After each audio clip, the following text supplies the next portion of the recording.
नमस्कार मु प्रेमानंद स्वागत जनाऊँगी ओडिया हेल्थ टिप्स चैनल को। आज आम जाना अदार 10टी औषध गुण। शरीर में रोग प्रतिरोधक शक्ति बढ़ाइबार साहाय्य करे अदा। एथिरे थिबा न्यूट्रिएंट्स बहुत स्वास्थ्य जनित समस्या मुक्ति देता। अदा को कंचा पेसिकर किंबा सुखाई व्यवहार करें।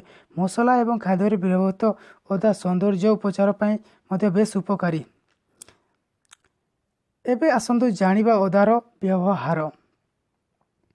प्रथमटी हूँ 1 चामच अदा रस और पुदीना रस मिसाई संधव लुण मिसाई पिंतु। यह पेट जंत्राणु रक्षा करें। द्वितीय, अदा स्वास्थ्य बहुत उपयोगी। 2 चामच अदा रस 2 चामच महू मिसाई प्रतिदिन सेवन करूँ। यह द्वारा रक्त सफा होता है। तृतीय, अदा रस कर्पूर मिसाई लेप तैयारी करूँ। यह जंत्रणा होता स्थान में लगातु उपकार पाइबे। चतुर्थ, 1 चामच अदा रस और 1 ग्लास क्षीर सह मिसाई पिंतु। यह द्वारा हाकुटी परी समस्या मुक्ति मिलता है।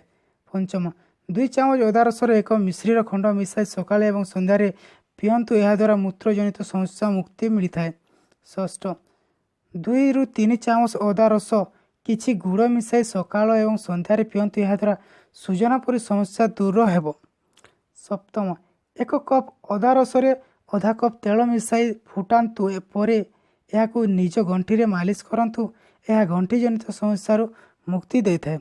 अष्टम, 1 चामच अदा रस आधा कप हल्का उषम पानी मिसाई पिंतु। यह श्वास जनित ठीक करता है।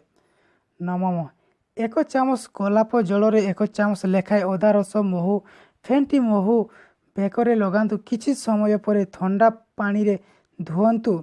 देह ठंडा रहिबा सह घिमिरी समस्या मध्य दूर हो जिवो। शेष एवं 10, ऑलिव तेल और अदा रस मिसाई ओठरे लगातु।